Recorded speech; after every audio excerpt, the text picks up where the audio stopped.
반석이 되시고 산성과 방패가 되시며 우리 거할 산성이 되시는 우리 하나님 아버지, 하나님의 택한 백성들을 불러 모으사 예배하며 기도하는 공동체, 주를 섬기는 공동체, 사랑하는 공동체로 광주 성림교회를 세우시고 많은 영혼들을 불러 모아주심을 고맙고 감사합니다.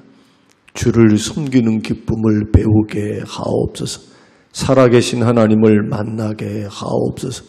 몸된 교회를 통해서 영혼의 힘을 얻고 주님 주시는 놀라운 은혜를 받고 험악하고 어려운 세상 가운데 이길 수 있는 능력의 원천을 교회를 통해서 부어주시옵소서. 주님 교회를 통해서 말씀하시옵소서. 그 말씀을 종들이 듣고 순종하며 걸어가기를 원하오니 우리 인생과 삶이 복되게 하옵소서. 오늘도 깨닫는 은혜를 주시기를 예수님 이름으로 기도합니다. 아멘. 아멘. 역대상 6장 역대상 6장 49절 50절 말씀만 보겠습니다. 역대상 6장 49절 50절 아론과 그의 자손들은 번제단과 향단 위에 분향하며 제사를 드리며 지성소의 모든 일을 하여 하나님의 종 모세의 모든 명령대로 이스라엘을 위하여 속죄하니 아론의 자손들은 이러하니라. 그의 아들은 비느하스요 그의 아들은 아비수아요. 아멘. 아멘. 오늘 이제 역대상 6장 마지막 말씀을 통해서 다음 세대에게 믿음과 섬김을 전수하라, 가르치라 라는 제목의 말씀을 통해서 하나님의 말씀의 은혜를 받고 우리가 우리 다음 세대에게 도대체 무엇을 가르쳐야 하고 물려줘야 되는가 이 두 가지를 우리가 오늘 말씀을 통해서 배우려고 합니다. 역대상 6장 전체는 그 가운데 이 레위 지파 사람들의 족보이면서 그들이 무엇을 주로 했는가에 대한 말씀입니다. 레위 지파의 자손들이 쭉 나옵니다만은 크게 네 가지로 구분될 수 있습니다. 여러분이 이미 살펴보았던 것처럼 1장의 게르손, 고핫, 무라리 이 세 명의 아들들을 통한 자손들과 아론 계열을 통해서 이제 거쳐나가는 제사장의 자손들의 목록들입니다. 하나님께서 레위 지파를 구별하셨습니다. 12지파 가운데 레위 지파는 일하지 마라. 이스라엘 백성들이 11조 내는 것을 먹고 마시라. 그리고 너희들이 해야 할 것은 레위 지파들은 성막을 위해서 봉사를 하고 아론의 후손들은 제사하는 일들을 감당하라. 그러다가 다윗 때에 이르러 레위 지파에는 또 하나의 직분이 주어지는데 하나님에 의해서 찬양하는 성가대를 조직하고 이제 전문적으로 하나님을 찬양하는 그런 사역이 이제 추가되어집니다. 그러니까 레위인들은 성막을 위해서 일을 하면서 그리고 또한 레위인들은 찬양을 전담을 했습니다. 아론의 후손들은 뭘 합니까? 끊임없이 하나님의 말씀하신 대로 제사장과 대제사장의 역할을 통해서 속죄의 제사, 속건제의 제사, 번제, 화목제, 소제제를 통해서 하나님 앞에 부지런히 중보 역할을 감당하는 일들을 그들이 하게 되었다는 겁니다. 그런데 놀랍게도 이러한 역사는 수백 년에 걸쳐서 오늘 본문에 기록된 이러한 후손들은 수백 년을 내려옵니다. 이것이 굉장히 중요한 겁니다. 신앙은 전수되지 않으면 대에서 끊기게 되어져요. 대에서 끊기게 된 시대가 어느 시대입니까? 여러분이 아시는 사사기 시대입니다. 사사기 300년에서 400년에 해당하는 그 시대에는 아론의 역사가 딱 사라져버려요. 성전의 기능, 성막의 기능이 완전히 무너져 버립니다. 언제 회복이 됩니까? 사무엘 시대입니다. 사무엘 시대에서부터 점차적으로 회복되어 가는 것을 보게 됩니다. 그러니까 우리는 이렇게 성경의 역사, 이스라엘의 역사, 또 봉사와 섬김의 역사, 레위인들 직분의 역사를 이렇게 보면 꾸준하게 된 것은 아니었다는 겁니다. 그러면 이것이 왜 그렇게 중요하느냐 하면 하나님을 섬길 줄도 모르고 하나님의 가르침을 받지도 못하고 하나님 앞에 합당한 영광을 드리지 못하는 불신앙의 세대에는 징계가 많았습니다. 전쟁이 많았고 그리고 그 백성들, 그 레위인들 뿐만이 아닌 나머지 일반 백성들이 가르침을 받지 못하고 교훈을 받지 못하고 이스라엘 백성들이 저 이방 사람들 가나안 족속과 섞여서 그 가운데 우상을 섬기며 살아가니까 하나님께서 사사기 1장과 2장의 말씀 보면은 그 후손들에게 계속해서 징계를 하십니다. 압제를 받습니다. 자유를 얻는 것이 너무너무 힘들어요. 그러다가 다시 그들이 돌아오게 되면 다시 회복해 주시고 또 떠나 있으면은 또 하나님이 징계하시고 옆에 있는 나라들을 이스라엘 백성들의 옆구리에 가시로 삼으시면서 징계하시면서 돌아오면은 다시금 회복시켜 주시고 죄 짓고 다시 하나님을 떠나고 직분을 망각하고 그렇게 우상 숭배하고 살아가면은 또 하나님은 뭘 준비하시느냐? 징계를 준비합니다. 이것의 반복이 사사기입니다. 그러면 역대상을 통해서 우리가 배울 수 있는 교훈이 뭘까? 역대상은 언제 기록되어졌냐 하면은 바벨론 포로기에 이 말씀이 기록이 되어 있습니다. 이게 무슨 뜻입니까? 왜 우리나라가 망했냐는 거예요.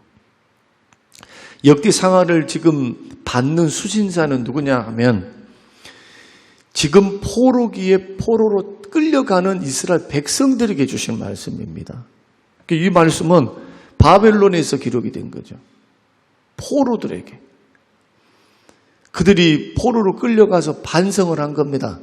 역사를 기록하면서 성령의 감동에 의해서 자신들의 조상들의 신앙을 쭉, 특히 역대상은 다윗의 이야기고 주로 다윗과 솔로몬의 이야기고 역대하는 다윗의 후손들에 대한 이야기죠. 북이스라엘 왕조에 대한 기록이 아닙니다. 남유다에 대한 이야기입니다.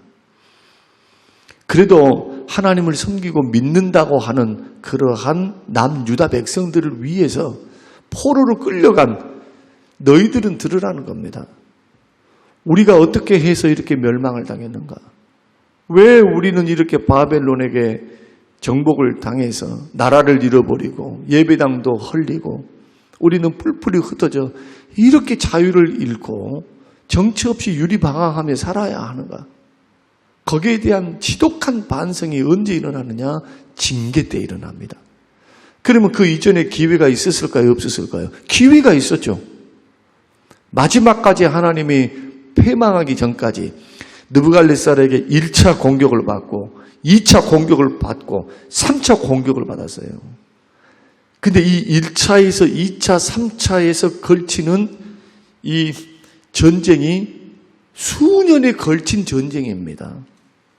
그때 계속해서 예레미야를 보내시고 그리고 스가랴를 보내시고 포로기 이전에 있었던 그 선지자들을 자꾸 보내셔서 회개하라, 돌아오라, 하나님 앞에 나아오라, 우상을 멀리하라, 말씀을 순종하며 살아라. 계속해서 말씀을 하셨습니다. 그런데도 듣습니까? 끝까지 안 듣습니다.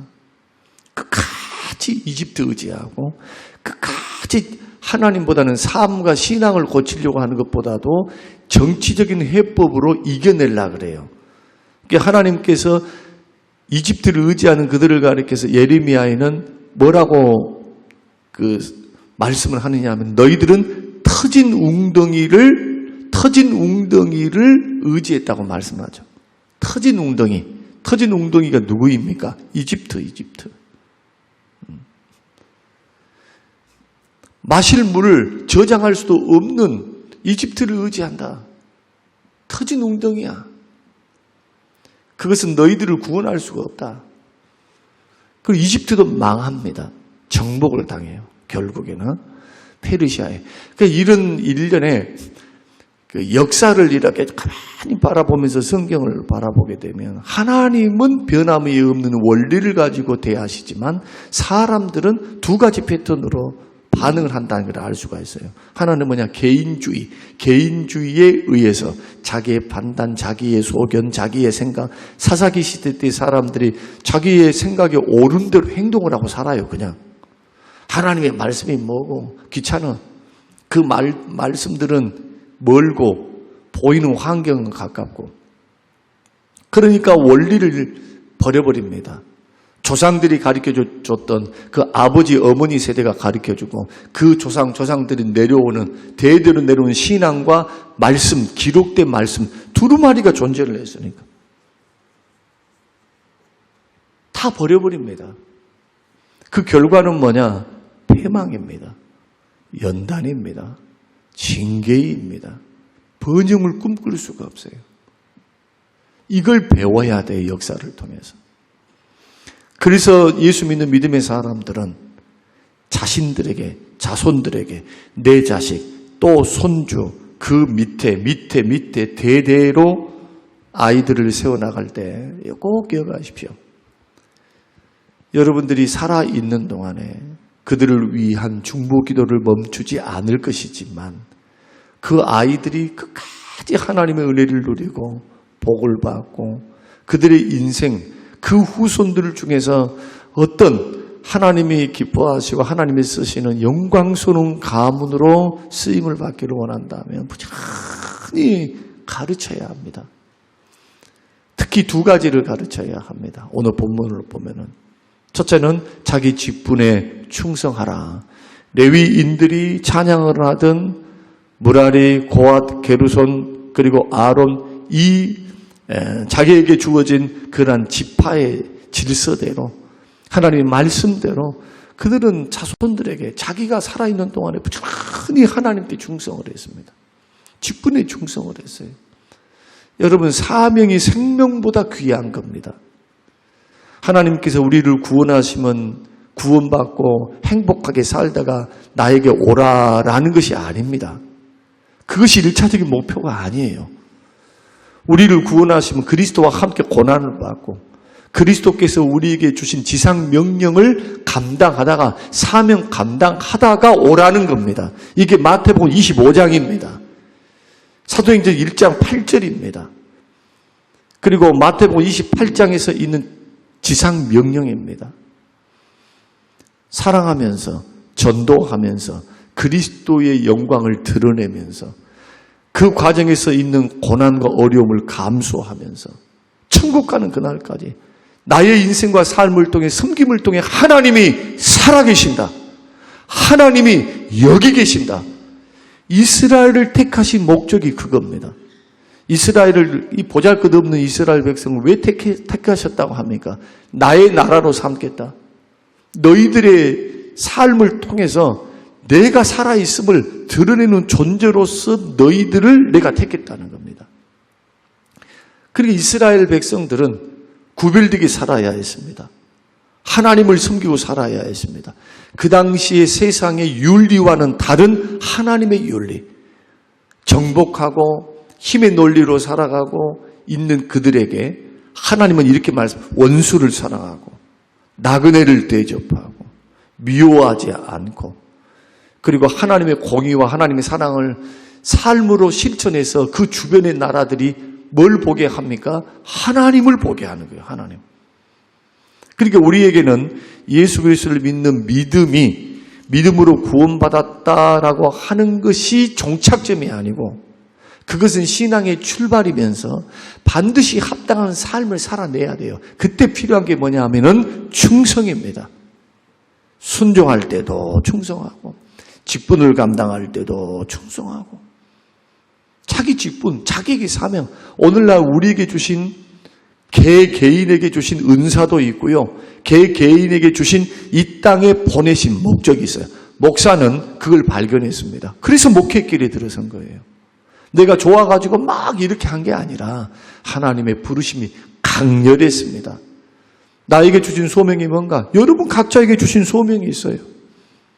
여러분의 가문을 향하여, 여러분이 지금 몸담고 있는 교회를 향하여, 여러분들에게 하나님이 자식들을 주신 것은 선물입니다. 여러분의 소유가 아닙니다. 그냥 생물학적으로 내가 남편 만나가지고 사랑하니까 난 자식이라고 여기는 것은 그 불신자예요.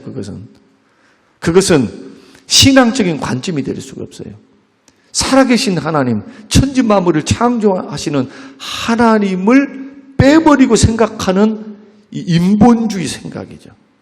그것은 신본주의 생각은 뭡니까? 살아계신 하나님을 향한 성경의 기록대로 자식은 여호와께서 주신 기업이요, 선물이라는 거예요. 여호와께서 주신 겁니다. 그래서 소명과 사명이 발생을 해요.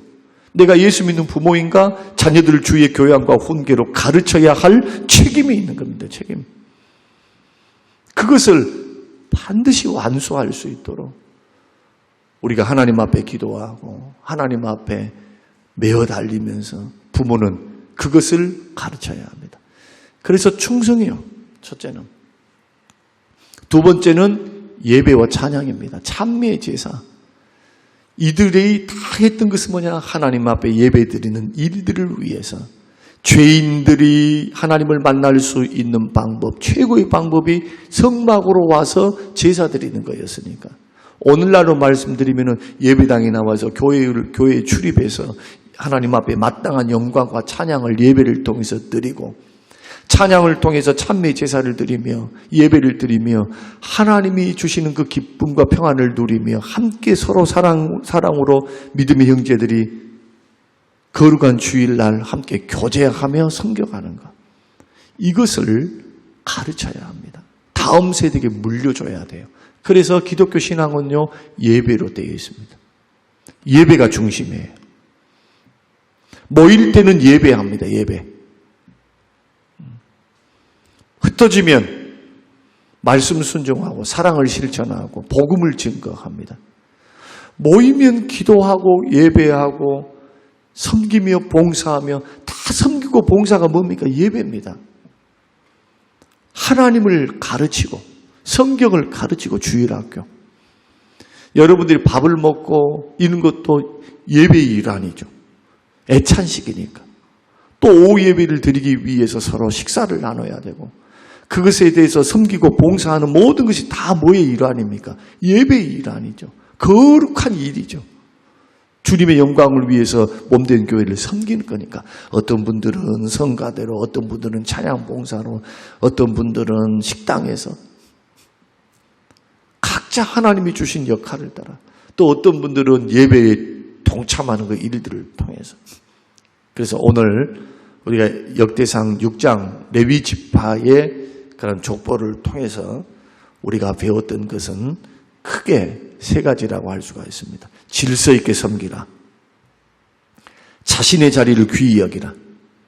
절대로 내가 주신, 하나님 나에게 주신 사명을 따라서 일을 했지, 은사를 따라 일을 했지, 옆에 사람들과 비교하고 그러지 않았다. 주신 것 갖고 하면 된다는 것. 세 번째는 충성을 다하라는 겁니다. 어떤 충성? 자녀들에게, 또 본인도 하나님을 섬기는 일에, 또 예배와 찬양과 찬미의 제사를 드리는 일에 충성을 다해서 하나님께 영광을 올려드리는 일들을 감당하는 것. 그리고 다음 세대에게 믿음을 반드시 믿음과 섬김을 가르쳐서 전수할 수 있는 우리 광주 성림교회가 되시고 우리 모든 성도님들이 되셔서 믿음의 길을 우리 한 번밖에 없는 인생 걸어갑니다. 걸어가면서 무엇을 남길까? 다 지나가요. 오늘날 우리 교회도 보면은 섬겼던 우리 권사님들, 이 교회를 지었던 권사님들, 장로님들, 성도님들 다 지나가고 있잖아요. 연세를 따라서 다 지나가요. 환경을 따라 때로는 교회를 떠나 나이가 드니까 딸네 집으로, 아들네 집으로 가셔서 이곳에 지금 순천으로 가신 분도 있고 서울로 가신 분도 있어요. 장로님, 권사님도 40년 이상을 믿으셨는데 언젠가는 우리가 이 자리를 다 비워주고 다음 세대가 이 자리에 모여서 예배를 할 거라 이겁니다. 그때 우리에게 주시는 하나님의 사명이 뭡니까? 그 다음 세대를 힘있게 이렇게 세우라는 겁니다. 그래서 성림교회는 지금도 그렇지만은 이전에서도 다음 세대를 세우고 그리고 또 넘어가는 세대를 섬기는, 왜냐하면 고령 인구들이 많으니까 이 두 세대를 우리가 집중적으로 세워서 어른들도 교회 안에서 행복을 누리고 여러 활동들을 하며 혜택을 받고 음식을 나누며 이런 일들, 배우는 일들, 함께 예배하는 일들, 전도하는 일들, 이런 일들, 그리고 다음 세대에게 신앙을 부지런히 가르쳐서 신앙 시작을 잘할 수 있도록, 지금 지나가는 세대는 마무리 잘할 수 있도록 이런 일들을 우리가 재정을 투자해서 섬김으로 많은 영혼들이 하나님을 만나고 영혼의 구원을 받고 보람 있고 의미 있는 인생을 살다가 주님 앞에 설 수 있도록 그 사명을 감당하는 것이 광주 성림교회의 사명이다. 앞으로 비전이다, 꿈이다. 이렇게 말씀을 드릴 수가 있겠습니다. 이런 은혜 가운데 오늘 우리가 3일 동안 주셨던 말씀을 생각하면서 여러분이 어떻게 하나님 앞에 내가 서야 하는가, 내 가정은 어떻게 지켜가야 하는가, 내 자식들을 향한 마음, 몸된 교회의 다음 세대를 향한 마음들을 여러분 생각하시면서 내가 서 있는 위치에서 질서 있게 충성을 다하여 있는 자리를 지키면서, 그러면서도 하나님 앞에 찬양과 예배에 정말 영광 돌려드리는, 하나님 받으시는 예배, 찬미의 제사, 올바른 예배 잘 드릴 수 있는 우리 신앙인들이 되어서 믿음의 길을 여러분 잘 승리하며 걸어갈 수 있는 우리 모든 성도님들이 되시기를 바랍니다. 결국 어떻게 될까요? 결국 하나님 말씀대로 이제 역대하는 여러분이 안 읽으셨지만은 역대하에 보면은 또 한 번의 위기가 또 찾아옵니다. 위기. 그 위기를 잘 극복해서 그들이 종교 개혁을 일으켜요. 종교 개혁이 적어도 2번 내지 3번 나오거든요. 남유다에서. 그럴 때 언제나 회복이 뭐를 통해서 회복이 됩니까? 예배. 다시 레위인들과 제사장들을 정비해서 성전을 보수하고 예배가 집행될 수 있도록 예배. 오늘 이런 말씀들을 기억하면 주님을 섬기는 일에 실패하지 않게 되시기를 주님의 이름으로 축원합니다. 고마우신 아버지 하나님, 우리 인생과 삶, 신앙의 삶의 중요성을 우리에게 가르치시고 주님을 어떻게 섬겨야 주님이 기뻐 받으시는 섬김이 될 수 있는가, 주님 우리에게 말씀해 주시니 감사합니다. 이 원리들을 마음에 새기고 이 원리를 붙잡고 우리 인생과 삶이 적용하도록 도와주셔서 신앙의 뿌리가 있고 신앙의 뼈대가 있으며 대대로 하나님을 섬겨가는 영광스러운 믿음의 승리의 가문이 될 수 있도록 우리의 가문에 복을 주옵소서. 감사드리오며 예수님 이름으로 기도합니다. 아멘.